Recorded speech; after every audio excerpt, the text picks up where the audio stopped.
de la Información en Río de Janeiro, Brasil, y ex rectora del Colegio Alemán Humboldt.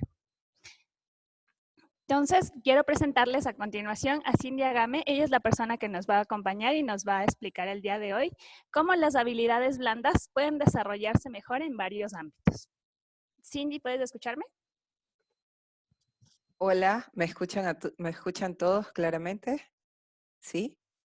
Ok, ¿cómo están? Sí, Buenas Claro. tardes. buenas Sí, tardes. buenas tardes. Buenas tardes con todos. Mi nombre es Buenas tardes. Cynthia Game. Estoy en la ciudad de Guayaquil en este momento. Estoy en este espacio para compartir un poco las experiencias de poder trabajar con jóvenes, específicamente en situación de vulnerabilidad, porque también soy docente en la carrera de educación, entonces también lo hago dentro de la educación formal. Bueno, ¿qué es esto de las habilidades blandas? ¿Por qué surge hoy en día la importancia de las habilidades blandas? Yo parto principalmente porque nuestro currículo nacional tiene como perfil de salida a un bachiller justo, solidario e innovador. Si nosotros vemos, todas esas características son parte del poder manejar, utilizar y tener claro esas habilidades blandas. Para eso, esas habilidades blandas junto con la formación que tú puedas tener dentro de un espacio educativo, no me refiero hoy a un aula de clase, porque yo creo firmemente desde hace unos años atrás que el aula de clase hoy mutó, donde se pueda generar un aprendizaje que no solamente es dentro de cuatro paredes con pupitres, es un ambiente de aprendizaje. Y cuando estamos listos para esos ambientes de aprendizaje, podemos hablar de competencias. Entonces, el tema va a estar dividido en tres partes. Un poco contarles cómo ha sido nuestro proyecto Jóvenes con Futuro, que es de educación no formal. Lo hemos desarrollado en Fundación Ecuador por 8 años y ha servido de puente entre esa adolescencia que sale del colegio sin mucha claridad de lo que quiere realmente hacer en su vida y los chicos que están dentro de el deseo de ser productivos y a la vez alcanzar una formación profesional para garantizar una vida adulta totalmente integrada en la sociedad. Este programa ha permitido que jóvenes de diferentes sectores de la ciudad de Guayaquil, como nos hemos podido extender como respuesta al terremoto en el 2016 en la provincia de Manabí, estos jóvenes han podido emprender, han podido también resolver cosas tan fáciles como comunicarse, como poder hablar por primera vez en una conversación con su padre o poder establecer una rutina de actividades dentro de la casa colaborativamente. Y lo estoy hablando no en este momento de pandemia, estoy hablando de este resultado que se ha generado durante más de 8 años que tiene el programa trabajando en estos contextos. Cuando los jóvenes van y comienzan a aprender en un formato que no es el tradicional de quizás cumplir una unidad, cumplir todo el libro completo, tengo que llenarlo porque puede convertirse en una exigencia dentro de una institución educativa, sino más bien comenzar a tener criterio junto con esos facilitadores del conocimiento. ¿Para qué me sirve este conocimiento? ¿Para qué me sirve este contenido? ¿Cómo lo puedo utilizar en la vida? Yo creo que esos espacios de reflexión muchas veces nos hacen falta en la educación formal, porque se vuelve como muy rutinaria, muy de cumplir, muy de llenar. Y lo que tenemos es que quizás hacer una disrupción en esa situación. Para eso yo les he preparado, simplemente para contextualizar un poco, una presentación que tiene algunos conceptos básicos que es importante que los podamos diferenciar. Voy a compartir en este momento en el Zoom. la pantalla, creo que sería bueno bloquear las imágenes para que no se les ponga un poco lenta y vamos a verla. No sé si ya todos la pueden visualizar. Dice, buenas prácticas para el desarrollo de habilidades blandas y competencias técnicas en jóvenes. Lo primero que tenemos que hacer es comprender qué son las habilidades blandas. Para saber lo que son las habilidades blandas, he partido de este gráfico y de esta pequeña definición que son las habilidades que están asociadas a la personalidad y a la naturaleza del individuo, tales como capacidad de liderazgo, las relaciones interpersonales y una actitud positiva. Estamos hablando de un estudiante que tiene que dentro de este proceso de aprendizaje tener una comunicación un poco más fluida, permanente, sin temores. O sea, a mí me ha tocado dar muchas conferencias o charlas y al final son muy pocas las personas que se atreven a preguntar, pero muchas las que al cerrar la conferencia se te acercan a preguntar. Entonces, eh, ese es uno de los principales puntos. Empatía. Sé que aquí hay como 60 personas que están conectadas, algunos alcanzo a visualizar y obviamente empáticos no podemos ser todos porque para generar esa empatía debe haber este acercamiento del conocer. También es muy importante trabajar la tolerancia al cambio. Hoy en día estamos llamados a fortalecer la tolerancia al cambio, porque vamos a cambiar un poco el modo de aprender. Y eso nos va a permitir ser un poco más flexibles y a la vez tener que tomar decisiones que no sean uniformes, sino que puedan dentro de su contexto generalizar también aprendizajes que van a ir saliendo y que cada uno tengamos la capacidad de poder descubrirlos. Si nosotros tenemos claro que la habilidad blanda es muy personal y que las habilidades las tenemos todos, pero quizás no las hemos encontrado o no las hemos fortalecido.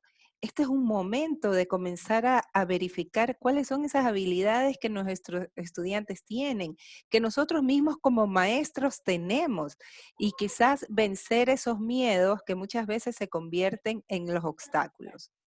¿Cómo diferenciar esas habilidades blandas de las habilidades cognitivas? Las habilidades cognitivas son las que perseguimos todos los maestros, porque los maestros queremos que los chicos tengan muchos conocimientos. Cuando hablamos de conocimientos, estamos No hablando sé qué aplasté. Ay, este, ya ay, terminé de echar. no, estamos hablando, quizás si silencias un poquito tu micrófono, en el lado izquierdo hay un micrófono. Bueno, las habilidades cognitivas son las que por lo general están operando directamente con la información que recibimos. Permanentemente nosotros estamos receptando información y inmediatamente comenzamos a analizar, a comprender, comenzamos a reprogramar esa información, es decir, hacerla nuestra, apropiarnos de ella, ese aprender del conocimiento con H. Y luego vamos a guardar esa información en la memoria, la cual va a estar permanentemente en cambio, pero no un cambio de desecho, sino un cambio para evolucionar y para mejorar. Eso es lo que nosotros llamamos transferencia de conocimiento en el aula de clase. Los docentes por lo general hablamos de que debe haber la transferencia del conocimiento. Pero si nosotros hablamos de transferencia del conocimiento, de habilidades cognitivas y habilidades blandas, tenemos que también tener claro que hay capacidades cognitivas que no podemos dejar a un lado cuando preparamos alguna actividad para aprender. Primero, la memoria. Por ejemplo, hoy en día estamos recordando muchas cosas. ¿Por qué? Porque recordamos lo que hacíamos cuando estábamos fuera de casa. Recordamos cosas o momentos que pasamos con alegría. La memoria está siempre sujeta a estar activa.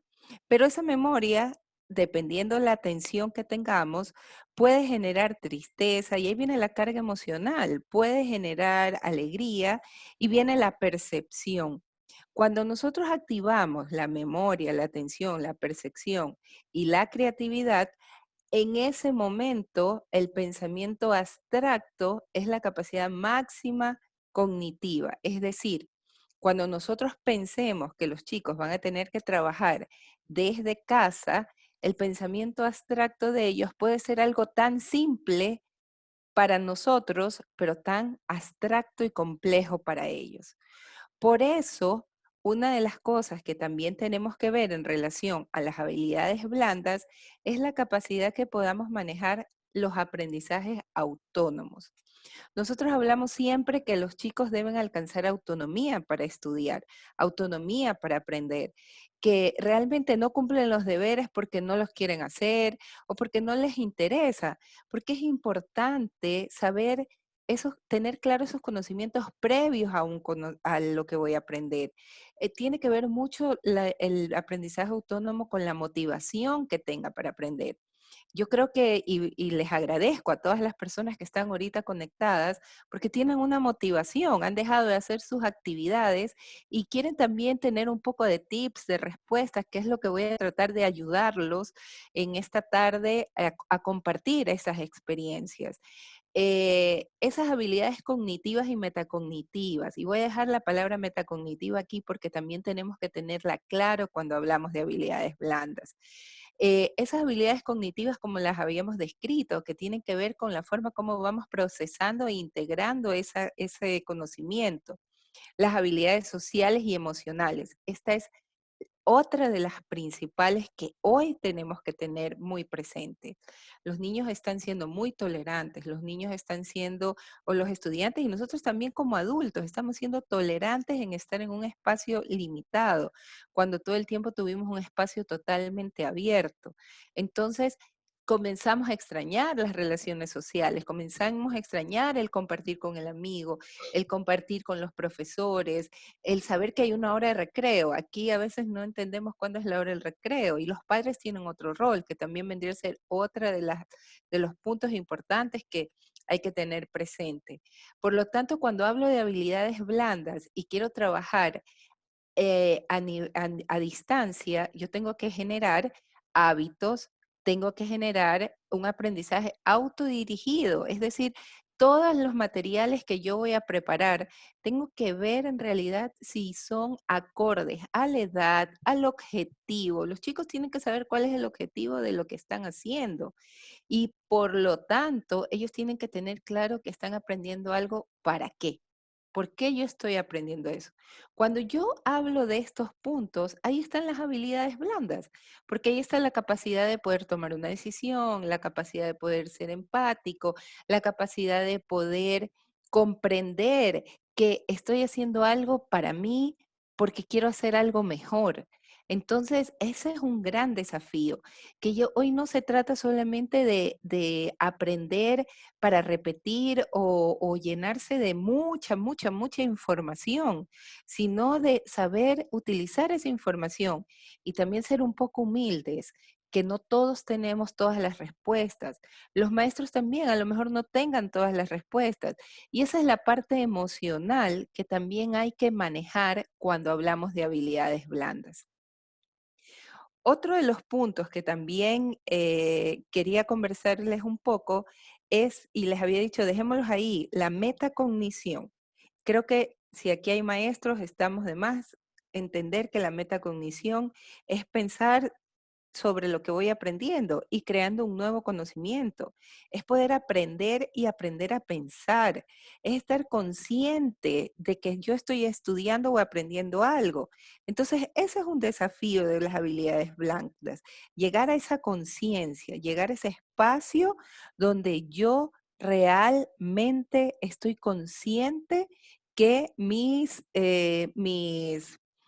lo que yo estoy haciendo, lo estoy haciendo por algo. O sea, el por qué y el para qué, que es una pregunta retórica en la edad de 4 y 5 años de cualquier ser humano, es una pregunta que hoy en día está presente en los estudiantes, está presente en las aulas de clase. ¿Por qué aprendo esto? ¿Para qué?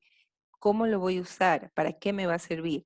Creo que debemos de pensar también que esas quizás intolerancias al no tener esas respuestas pueden generar esos espacios de poca empatía y tenemos que fortalecer esas habilidades. Hoy las habilidades sociales te van a permitir tomar mejores decisiones, te van a permitir trabajar en conjunto, que es lo que necesitamos hoy. Hoy los maestros no nos podemos quedar solamente pensando en la asignatura que tengo que dar, en las materias que tengo que dar, sino que tengo que pensar, hay un grupo humano que va a recibir todas estas informaciones. ¿Cómo nos podemos juntar? ¿Cómo podemos crear espacios interdisciplinarios? Todos esos van a ser desafíos que los docentes vamos a tener que tomar y creo que es la educación del futuro, una educación donde no podemos aprender aisladamente las cosas, sino que debemos de comenzar a integrarlas unas con otras. Por eso, cuando hablo de metacognición, hablo de reflexión. ¿Y por qué reflexión? Porque uno de los mejores sistemas de evaluación que puede tener un docente es al final hacer preguntas como ¿qué me llevo? ¿Qué aprendí hoy? ¿Qué voy a hacer con lo que aprendí? Esos espacios de reflexión donde no tenemos nunca respuestas, sino a veces nos vamos a lo retórico, a lo simplemente agradar al otro y decir estuvo bien, me gustó. ¿Realmente qué me llevo? ¿Qué estoy reflexionando? Eso nos va a permitir llegar a los aprendizajes autónomos que queremos que los chicos alcancen, como es el autoconocimiento, la autorregulación, la autoevaluación. ¿Por qué yo no me puedo calificar mi propia actividad? ¿Por qué yo no puedo evaluar al final del día qué es lo que he hecho? Y esas autoconocimiento, autorregulación, autoevaluación, te van a permitir llegar a la transferencia del conocimiento. Cuando nosotros hablamos de transferencia del conocimiento, es cuando ya me he apropiado de ese conocimiento. Cuando sé que lo he aprendido, ¿para qué? Yo siempre uso un ejemplo que me llama mucho la atención. Cuando llegamos adultos, todos soñamos en más que sea alquilar o comprar un departamento, una casa, y nos hablan de los metros cuadrados. ¿Y quienes no hasta hoy dicen o decimos? Ah, sí, ¿qué será? Este espacio de aquí a acá, porque lo tenemos visual. La educación se convirtió en algo visual, pero sí nos enseñaron a subir y bajar la escalerita de los kilómetros, de los metros, a reducir, a multiplicar, y no estamos llegando realmente a la comprensión de por qué yo realizo esas actividades.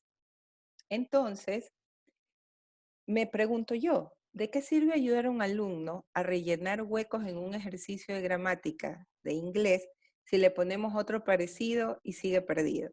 Es decir, que utilizamos el ejercicio modelo y sigue haciendo lo mismo. ¿O de qué sirve que un alumno sepa buscar una figura retórica en un texto, pero no es capaz de conocer otro igual en otro texto? Es decir, seguimos en el espacio de repetición, en el mecánico. Y eso es lo que a nosotros nos ha hecho pensar siempre que la educación tiene que ir por otros objetivos, objetivos que sean más humanizados, que permitan al docente saber y garantizar que ese aprendizaje le va a ser útil en la vida a ese estudiante, porque desestructurarse como profesor es muy complicado y es algo que tenemos que aprender a hacer, porque a veces explicamos y también tomo a colación algunos ejemplos que utilizo a veces cuando doy mis charlas, muchas veces he observado clases, uno de mis trabajos como consultora es consultar y analizar cómo los maestros dan las clases. Y una de las cosas que veo es que a veces me encuentro a maestros enseñando la misma didáctica que nos enseñan para ser maestros. Entonces, estamos dejando a un lado que los chicos que están ahí al frente no quieren ser profesores. Ellos quieren entender para qué hago esto, por qué lo hago. Entonces, no es lo mismo enseñarle a profesores la didáctica que repetir la didáctica para enseñársela a personas que quieren saber para qué ese conocimiento es válido.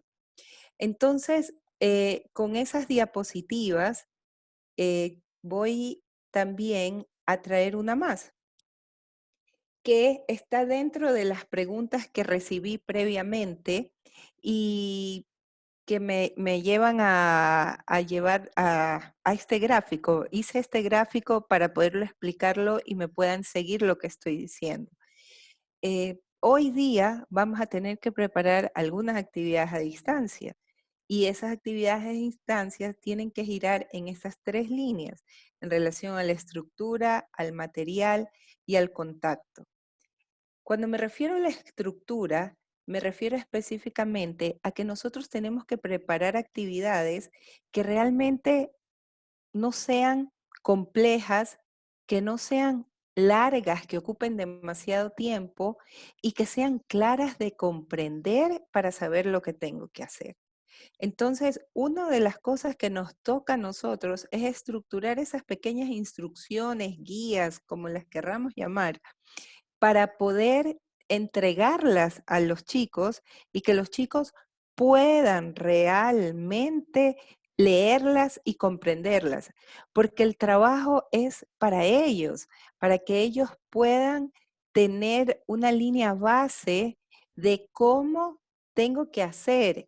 Quizás sea importante también decirles que las cosas que no comprenden, ellos hagan preguntas y que quizás en algún momento se puedan enviar al profesor. Por eso ustedes ven abajo resaltado con negro y de color verde, verde de esperanza, es el contacto. Cuando nosotros trabajamos actividades a distancia, lo único que no debemos de dejar al niño es solo. ¿Qué quiere decir eso? No se trata de hacer plataformas o hacer guías y es un ir y venir, voy y vengo, envío, recibo, envío, recibo. Eso es un repositorio digital. Nosotros tenemos que más que sea planificar, no todos los días, pero más que sea grabar un audio preguntándoles qué pasó, cómo hicieron, tienen algunas inquietudes, estoy muy curiosa de ver sus respuestas, sus resultados. Y también otra de las cosas que nos lleva también ese contacto es a la reflexión y la retroalimentación. Ahí están las habilidades blandas. Ahí en ese lugar están las habilidades blandas. Cuando el chico pudo leer la instrucción, pudo darse cuenta que comprendió unas cosas y no comprendió otras, y luego tuvo la posibilidad de entrar en ese contacto que le permitió reflexionar y retroalimentarse. Quizás más importante que los chicos cumplan una actividad al final es que los chicos puedan responderse preguntas como las que les decía hace un momento, ¿qué aprendí? ¿Qué fue lo más difícil que ocurrió en este ejercicio? ¿Cómo hice el procedimiento? Son cosas que son de toma de decisiones, de capacidades de generar resolución de problemas, de generar esas empatías, esa posibilidad de poder reflexionar. Creo que eso nos falta a veces. Y cuando nosotros hablamos de estructura y hablamos de material, por favor, no se trata de una hiperrecursividad, de mandar listas de ejercicios, de mandar a los chicos y jóvenes bachilleres una cantidad gigantesca de sitios o videos que ellos tienen que ver, revisar. Quizás no necesite ver todo el video, quizás no necesite leer todos esos documentos. Previamente los maestros tienen que hacer una revisión de los contenidos que están dentro de cada uno de los recursos que seleccionen. Eso es fortalecer habilidades blandas. En ese momento que yo puedo hacer eso, yo puedo decir que voy a evaluar esas habilidades blandas, no solamente por el resultado, sino por la selección de los procedimientos que el chico ha tomado, por los comportamientos asumidos. Es importante, o sea, que ellos puedan también manifestar, sí, esta actividad me costó, no la pude resolver, tenía muchas preguntas e inquietudes, estas son mis preguntas. Quizás recibir un deber con esas respuestas sea más valioso que recibir un deber totalmente completo sin ninguna respuesta. O sea, con respuestas exactas, pero sin ninguna habilidad ni una decisión. Eso nos va a llevar a fortalecer los valores. Eso es otro punto también muy importante, porque es lo que tenemos que aprender. Nosotros hablamos de un código de convivencia en las instituciones educativas.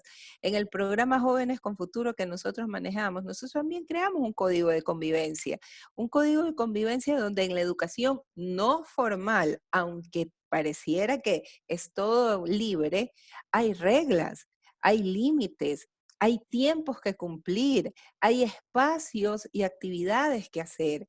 Y eso simplemente es aprender a convivir, aprender a lograr estas empatías y esto que hoy se habla tanto del cuidarse para cuidarte o la teoría del cuidado, que también hay muchos textos y documentos que hablan de la importancia del cuidado y que el cuidado no es solo uno, sino también hacia el otro y las actitudes. Hoy en día realmente todos estamos muy tensos, estamos muy reactivos quizás, se han incrementado muchos los índices a lo mejor de violencia intrafamiliar, esperaría que no, pero puede estar pasando. Entonces tenemos que ser un poco más empáticos también con eso. Y esto es lo que nos va a permitir tener claro que cuando hablo de habilidad blanda, regreso a mi primer gráfico, son habilidades asociadas específicamente con la personalidad y naturaleza del individuo. Todos tenemos la capacidad de poder liderar. Todos podemos tener estas relaciones interpersonales porque somos entes sociales. Este aislamiento social a muchas personas los tiene desesperados, angustiados.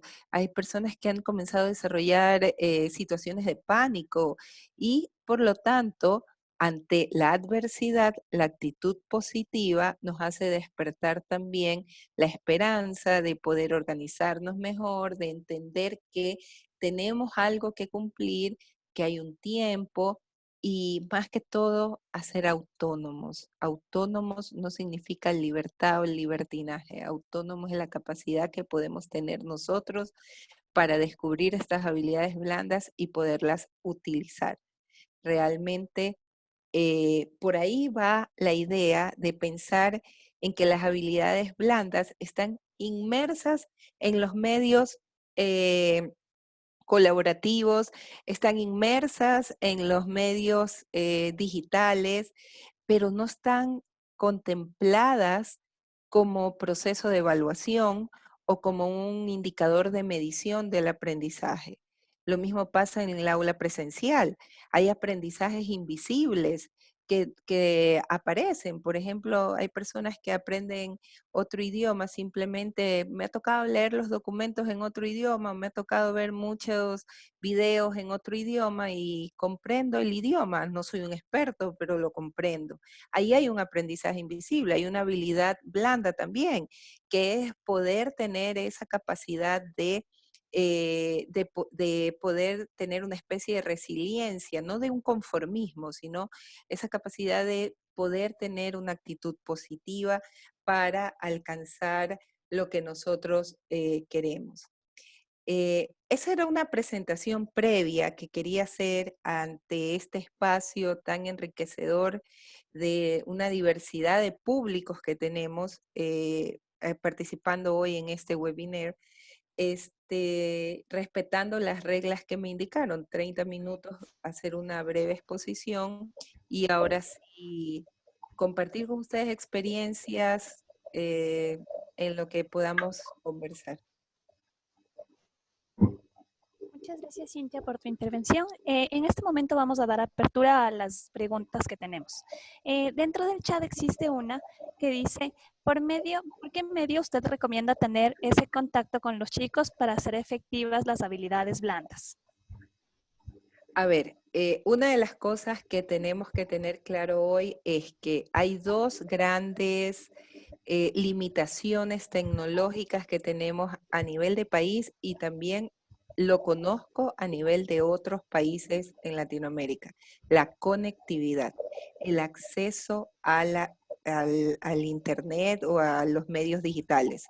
Entonces, yo creo que, y siempre he dicho, la primera actividad que debe de hacerse es una pequeña encuesta, un pequeño sondeo de cuáles son los medios que los chicos tienen mayor acceso.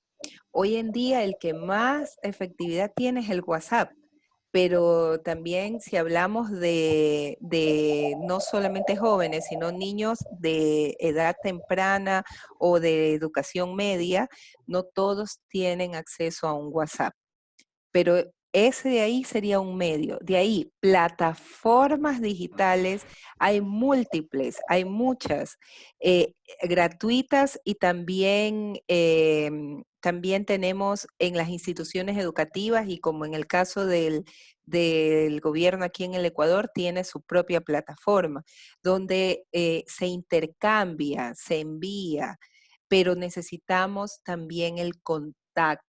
Esa es la otra plataforma que no es necesariamente una plataforma diseñada.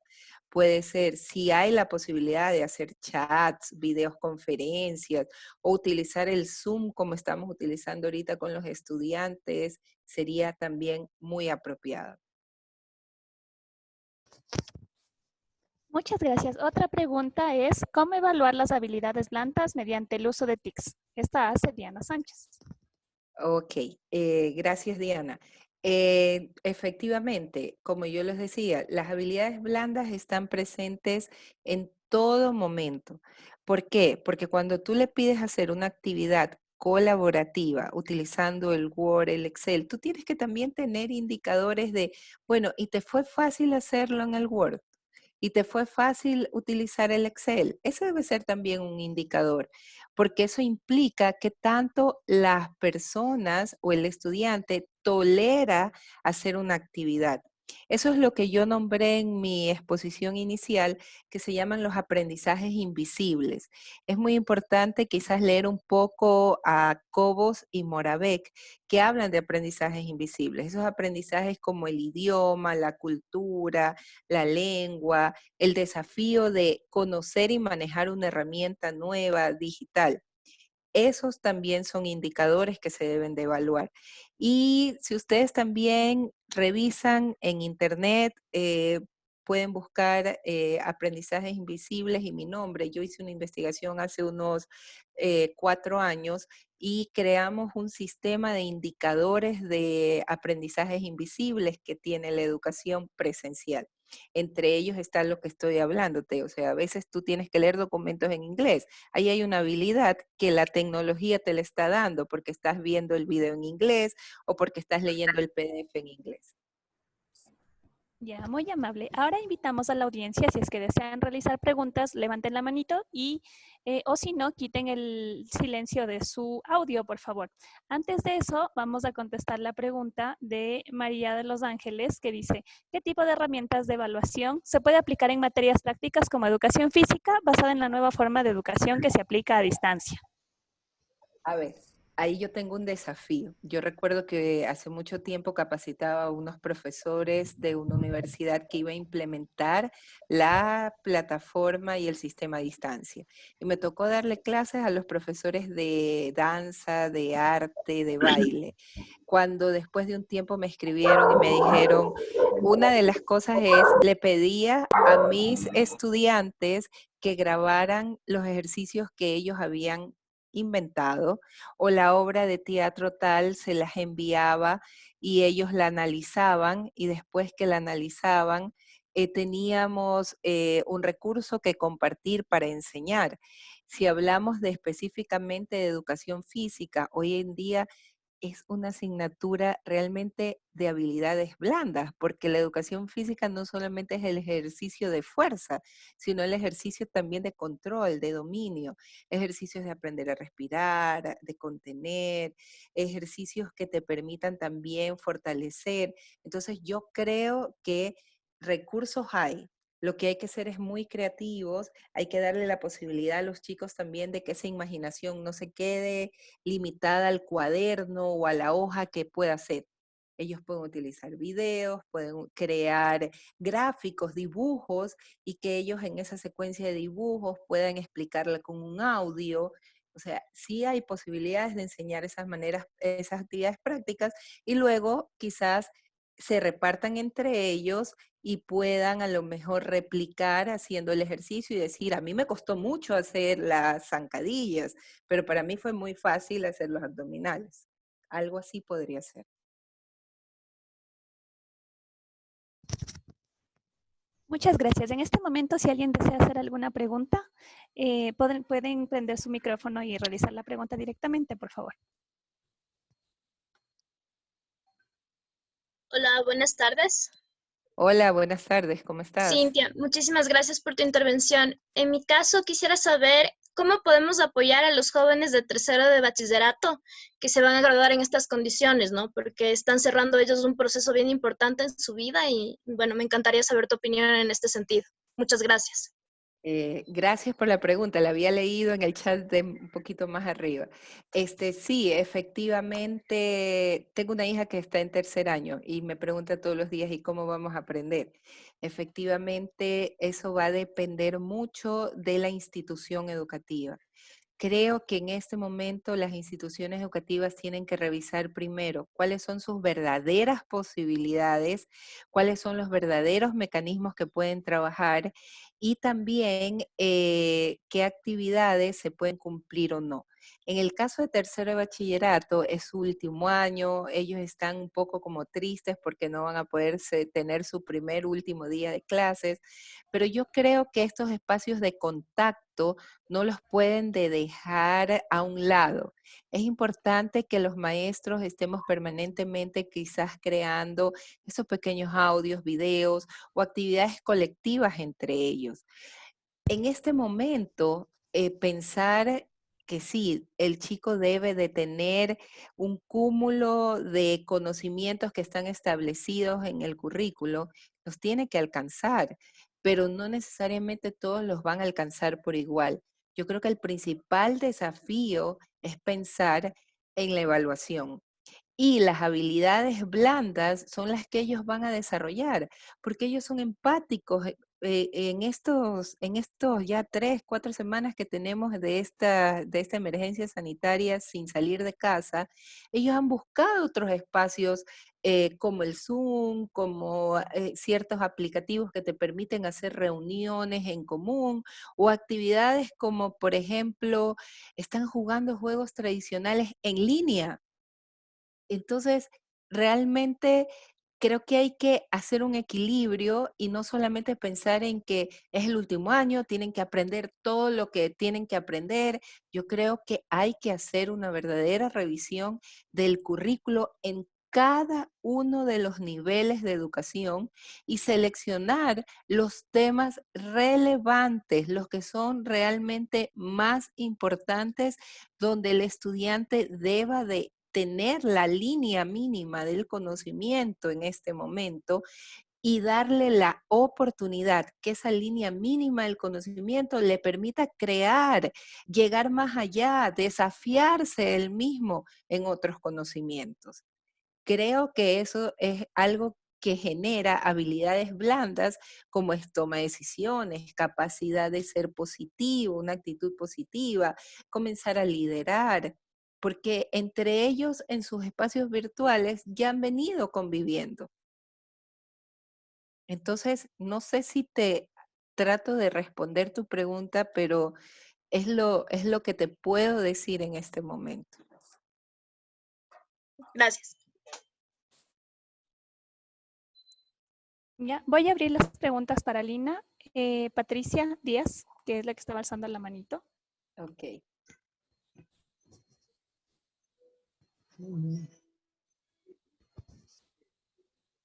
Hola, Lina. Hola. Te escucho.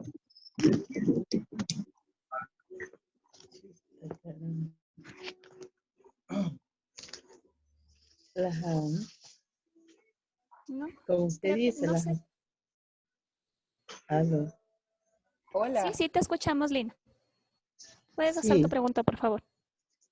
sí, por favor. Como usted dice, habilidades blandas para que el alumno pueda crear siempre será necesario, ¿sí? En una clase, ¿no?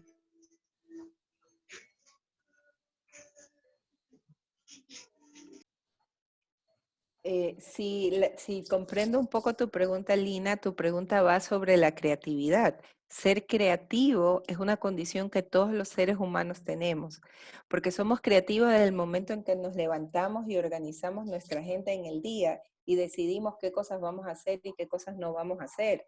Entonces, la creatividad implica, tú lo dices muy claramente cuando dices implica ser creativo. Los chicos hoy no van a darte todos el mismo resultado. Por favor, no se tratan de llenar planas de ejercicios, no se trata de llenar o escribir miles y miles de ensayos de lecturas y lecturas. Se trata de darle un sentido a por qué lo escribo. A veces la cantidad no necesariamente implica un aprendizaje o la calidad. Quizás tenemos que regular un poco ese término, el que en algunos países dicen menos es más. Es verdad, o sea, menos quizás sea mucho más. Es lo que te escuché, Lina. Ya, muchas gracias. Tenemos otra pregunta en donde dice si es recomendable no seguir el programa establecido por el gobierno para todas las materias, si es que se podría trabajar de alguna otra manera. A ver, yo creo realmente que los colegios desde hace mucho tiempo atrás debieron de comenzar a pensar en la interdisciplinaridad. Y eso implica también cambiar un poco el rol del maestro, donde pueden haber dos maestros trabajando dos contenidos en el aula de clase. Creo que es un sueño, no existe establecido reglamentadamente. Decir dejar a un lado el currículo es como decir, bueno, ¿qué voy a enseñar? Lo que me refería yo, quizás si se refiere a eso, es escoger los contenidos que realmente son los relevantes y que le van a servir para poder crear condiciones de productividad, de generar mayor capacidad de inserción en el contexto, en la sociedad. Y quizás no pensar ya tan aisladamente.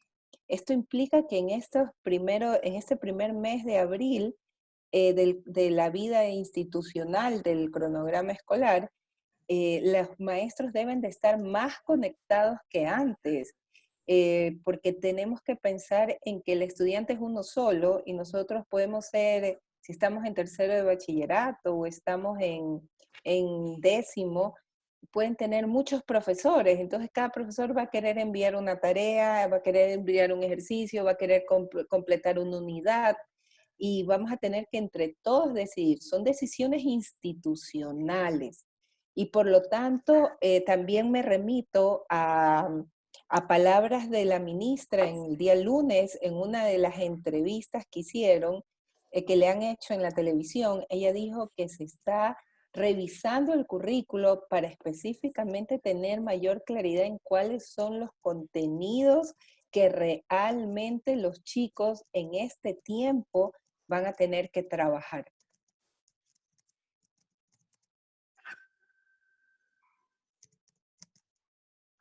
Hola. Ya, muchas gracias. Si alguien más tiene alguna otra pregunta, puede quitar en este momento el mute. Hola.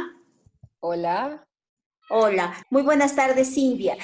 Una pregunta, ¿qué piensas tú que se puede hacer? ¿Cuáles son las opciones en el caso de los chicos que definitivamente viven en lugares donde no hay acceso ni a radio ni a internet?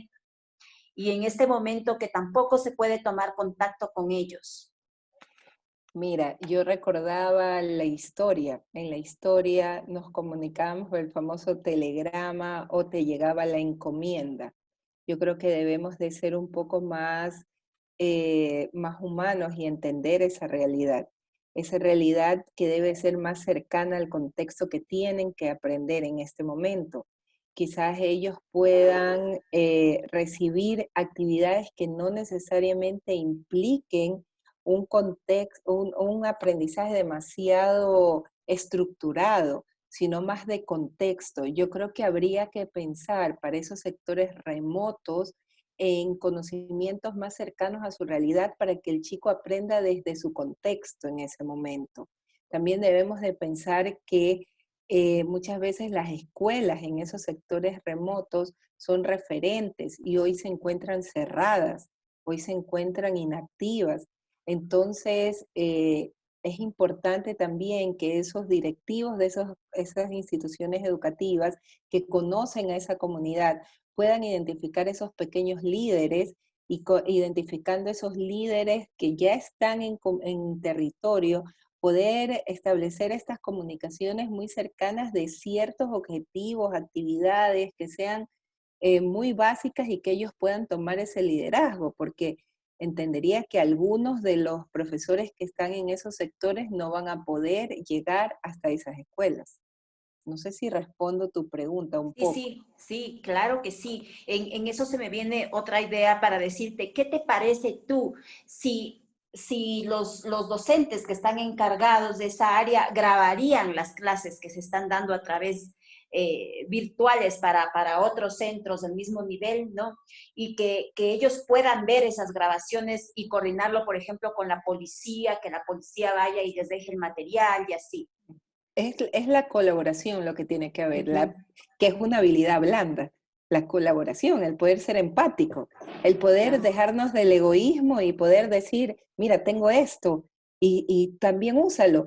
Y no solamente para los profesores remotos, también entre nosotros debemos de compartir los materiales.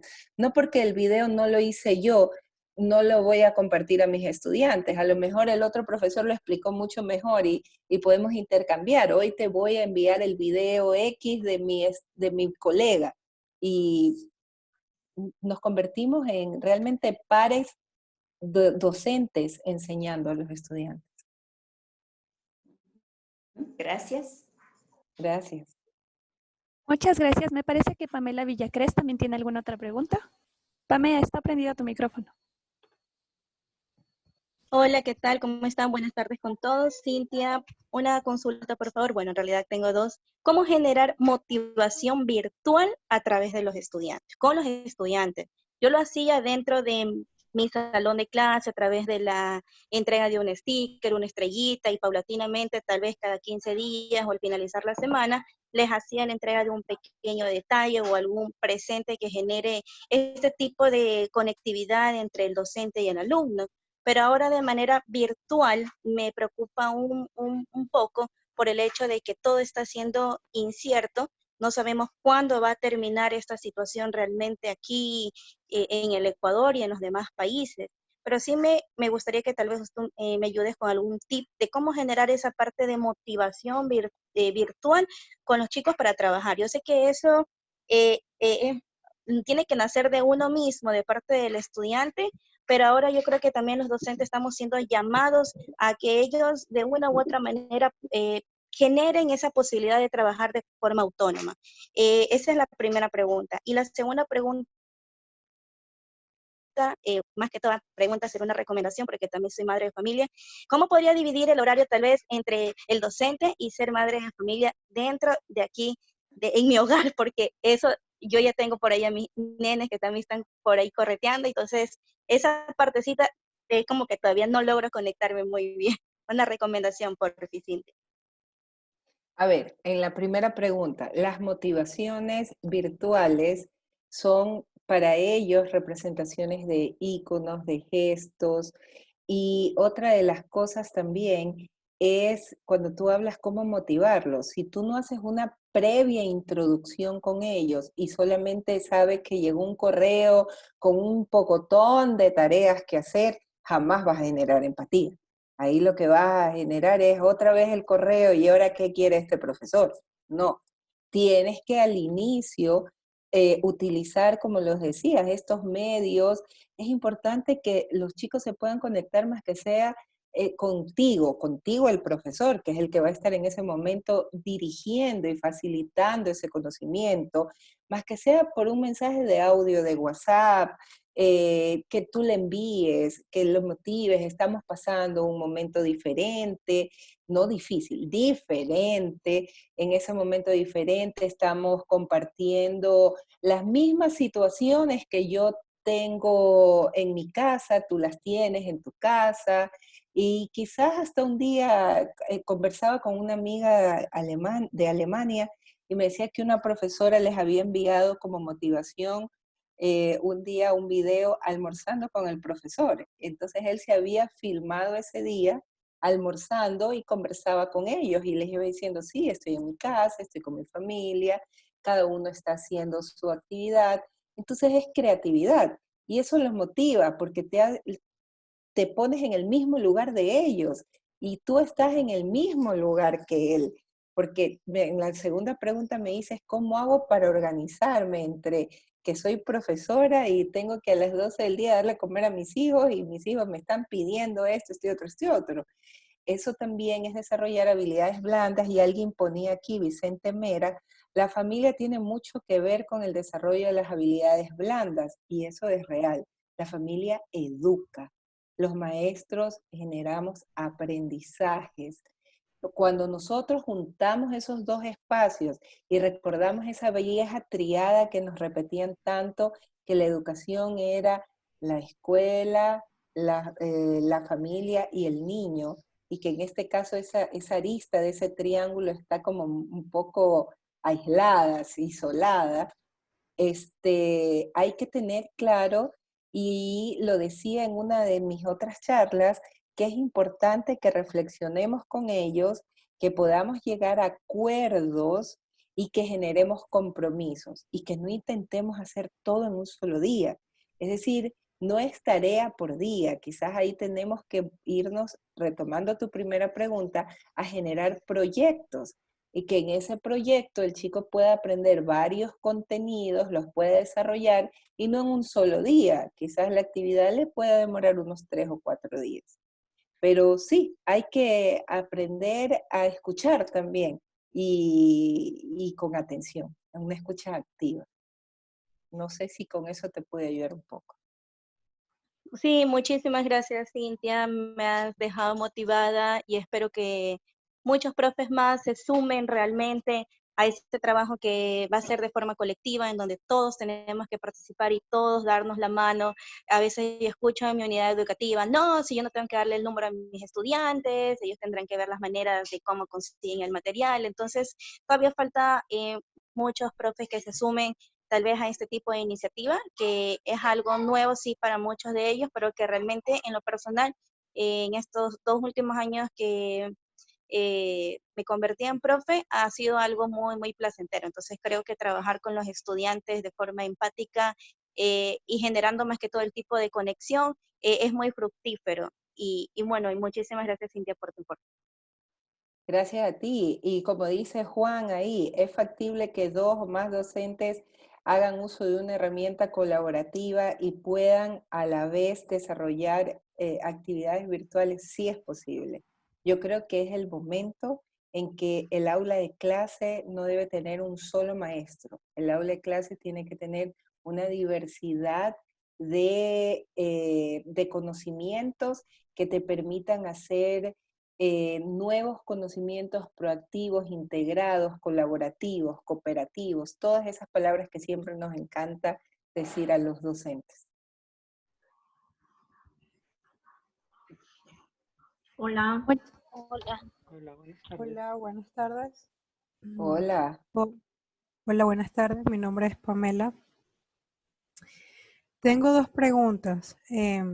La primera pregunta es ¿cómo podemos hacer nosotros para, lo que pasa es que actualmente pues los padres están muy preocupados por la situación presente y cómo nosotros podríamos hacer para como minorizar esa preocupación que ellos tienen, porque muchos de los padres tienen 2, 3, 4 hijos, y de esos 4 hijos, uno está en inicial, el otro está en primaria, el otro en secundaria, el otro en bachillerato. Entonces, muchos de ellos están preocupados porque dicen que en casa no tienen ni 3 ni 4 computadoras para tener a los niños trabajando en un horario establecido. Entonces, o muchos de ellos no tienen todas las computadoras, no tienen todas las tablets, teléfonos, etcétera, para ponerse a trabajar con ellos al mismo tiempo, ¿no? Esa es una de las preocupaciones que tienen los padres. Y la segunda pregunta sería, ¿cómo nosotros ayudaríamos a los niños con necesidades educativas, ¿sí? Dependiendo, niños con necesidades educativas o aquellos que están asociados a alguna discapacidad para desarrollar esta parte de las habilidades blandas, y me imagino que, no sé, sería una atención más personalizada. Ok, gracias Pamela. Te respondo la primera pregunta que se remite específicamente. Las actividades y tareas no son para los padres. Entonces, cuando yo voy a preparar una actividad, usted resuélvala primero. Si usted la puede resolver en un tiempo prudencial, envíesela a su estudiante. No envíe tareas si usted no las ha podido resolver. Entonces usted va a poder ahí medir el tiempo que ocupó y usted va a poder darse cuenta las dificultades que a lo mejor el niño que tiene que hacerlo solo no va a poder, no, va a poder realizarlo. En el caso de lo que tú me dices, las familias que tienen varios hijos y un solo computador, las actividades que se envían no son para estar sentados todo el día en el computador. Las actividades pueden ser impresas, pueden ser creativas, ni siquiera impresas, sino busca lo que tengas en tu casa, recursivas, donde tú puedas armar y construir. Eso es otra de las cosas que tienes que tener claro.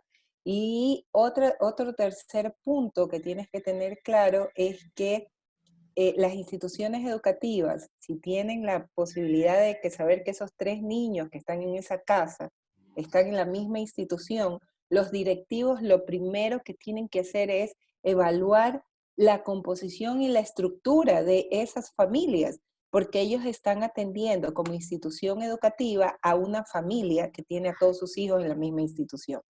Si no estuvieran en la misma institución, ahí vienen los docentes, porque los docentes, como lo decía, no me recuerdo el nombre, Michelle creo anteriormente, ¿cómo hago si yo estoy trabajando, dando clases y tengo a mi hijo preguntándome y yo también tengo que enseñarle?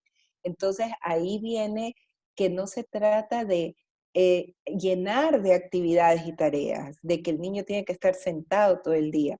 Calcule que aprenda 2 o 3 cosas como mucho en el día, y si las puede conectar sería lo mejor. Eso en relación a tu primera pregunta. Y tu segunda pregunta en relación a las necesidades educativas especiales, yo creo que es muy importante que los docentes que conocen a sus grupos, y si no los conocen, tienen que trabajar de las manos con el DS y tienen que trabajar también con la profesora que estuvo a cargo el año anterior, porque es importante saber no cómo es ese grupo, ay, todos eran terribles, no, cómo es ese grupo para aprender. Ellos les gustaban aprender con música, les gustaban aprender con ejercicios, les gustaban aprender ¿qué te digo?, con muchos dibujos. Entonces, si yo ya tengo una referencia, puedo preparar mis actividades adaptándolas de acuerdo a las necesidades de los chicos. Y cuando hay niños que tienen necesidades educativas especiales, el DS junto con la profesora tiene que preparar actividades para alcanzar esas habilidades blandas más que todo. Pensemos en estas primeras semanas de clase, y lo digo saliéndome del contexto de tu pregunta, Pamela, en que tratemos que los chicos hagan actividades que desarrollen habilidades blandas para que ellos se sientan seguros y quizás en la segunda semana ellos puedan tomar un poco más la rienda de cuál es su rutina. Ok, muchas gracias. De nada, Pamela. Muchas gracias, Cintia, por todo este espacio. Tendríamos 2 preguntas más. Veo que Germán tiene levantada la manito. Si es que alguien desea hacer otra pregunta, tal vez ahorita está abierto los micrófonos. Y Cruz Holanda también. Hola, buenas tardes. Ya. Hola. Ya, Cruz Holanda tenía levantada la mano para que pueda hablar ella, por favor. Cintia, muchas gracias.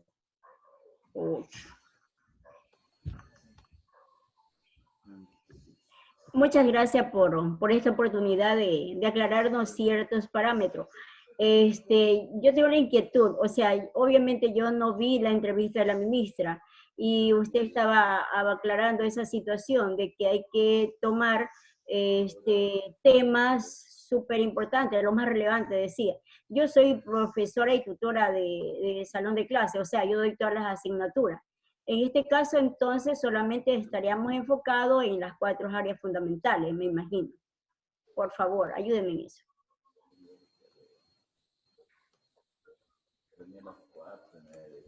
El micrófono. A ver, Cruz, lo que yo dije es que la ministra había dicho que estaban revisando el currículo para poder comprimirlo, condensarlo un poco y que no sea tan exhaustivo. ¿Qué es lo que sé que muchas instituciones educativas están haciendo?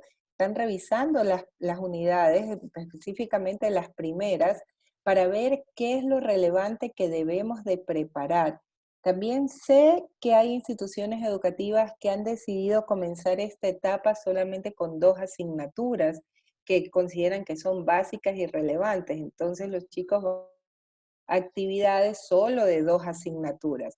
Yo creo que los criterios se deben de comenzar a barajar dentro de cada institución educativa de acuerdo a las posibilidades que tengan sus estudiantes, el equipo de maestros, que por ahí me preguntan cómo motivarlos. Bueno, los maestros, yo creo que la motivación está en el desafío de querer construir nuevos materiales, que no sean solamente utilizar el libro y el pizarrón. Entonces, por ahí puede ser un desafío de ellos. Y Cruz, yo creo que lo primero que uno tiene que ver es, bueno, qué pasó en el currículo anterior, qué cosas aprendieron los chicos, qué cosas tienen que aprender en este primer quimestre. Pensemos en el primer quimestre. O sea, hay que recordar como temas anteriores. También hay que ver, porque tú no le puedes poner un tema nuevo si el chico no ha revisado, no tiene claras las bases anteriores.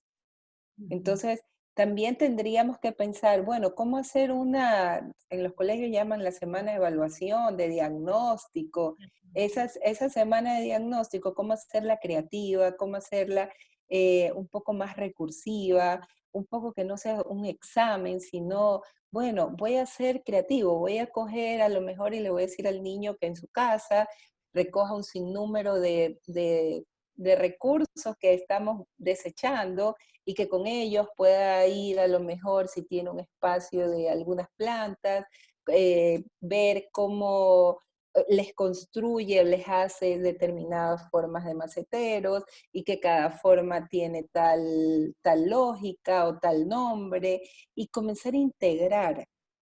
Yo creo que eso es muy importante en este momento, porque no se trata de replicar la presencialidad, porque si queremos replicar el modelo presencial, vamos a frustrar a los niños, vamos a frustrar a los padres y mi mayor temor es que la paciencia o como lo decía Pamela, o no me acuerdo quién lo decía, la violencia intrafamiliar se puede incrementar.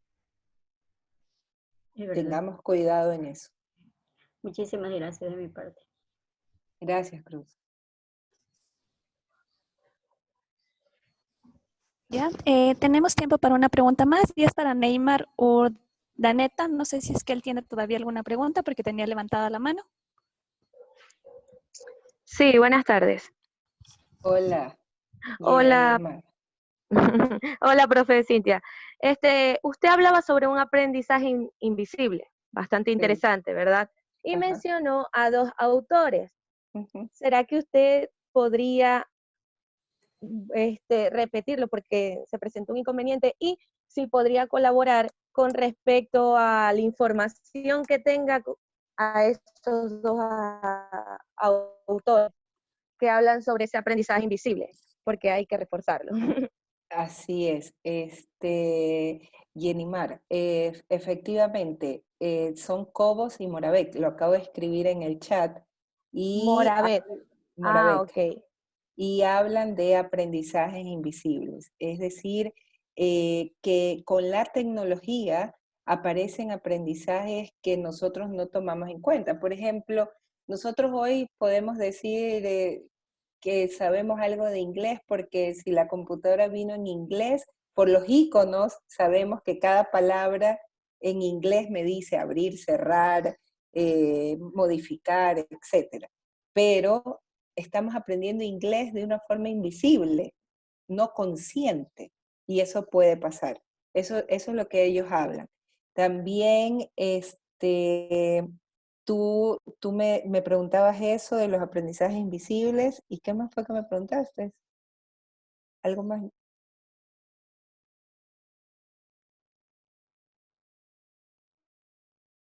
Está silenciado tu micrófono. Exacto. Sobre los dos autores, que si tiene alguna herramienta para facilitarnos ya. No tienen una herramienta, pero si tú googleas, déjame ver, puedes encontrar. Yo Ya, está bien. diseñé una herramienta de aprendizajes invisibles. Yo veré cómo se las hago llegar, se las puedo pasar con Miguel, con Pamela, con las personas de Enseña Ecuador. Ok, muchas gracias. Gracias. Ya, muchas gracias a todos y todas. Creo que este es uno de los webinarios que ha tenido mayor acogida por parte de ustedes. Todavía hay un montón de preguntas que no podemos contestar debido al tiempo, pero lo tomaremos en cuenta para que Cintia venga y nos apoye en alguna otra oportunidad. Muchas gracias a todos y todas por asistir. De verdad, estuvo muy interesante. Muchas gracias, Cintia, por darnos todas estas actividades y todos estos tips para nosotros poder manejarnos mejor en nuestros espacios educativos, sabiendo que el espacio educativo no siempre va a ser la escuela, sino que es cualquier lugar. Entonces, en este momento, Sí. les voy a pedir a todos los que están asistiendo a este webinar que prendan sus cámaras porque vamos a tomar una foto grupal con todos. Y yo quería solo decirles algo. Alguien me está preguntando sobre recursos educativos.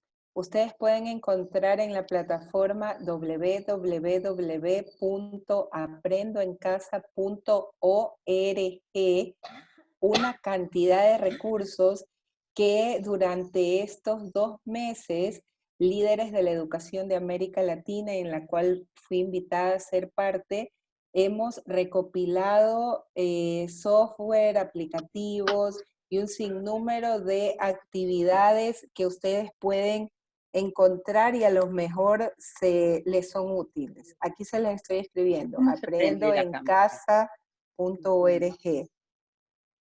Yo creo que está prendida, ¿no? Levantar la mano, está prendida la cámara. Ya, muchas gracias, Cintia. Si es que tienen algunas otras preguntas, nos pueden dejar en el chat para nosotros poder tenerlas de reserva y poder hacer otro webinar con respecto a estos temas. Ahora sí les voy a pedir, por favor, que prendan sus cámaras y sonrían porque voy a hacer muchas tomas sobre nuestro webinar. A ver, voy a contar hasta 3, ¿ya? Sonrían, por favor. A la 1.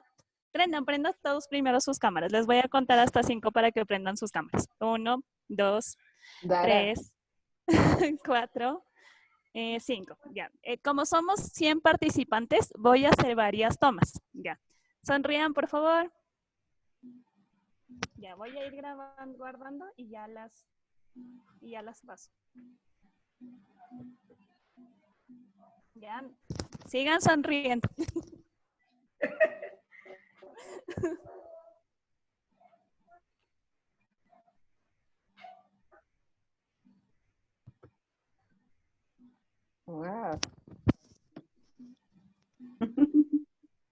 Sonrían, sonrían, por favor, sigan sonriendo.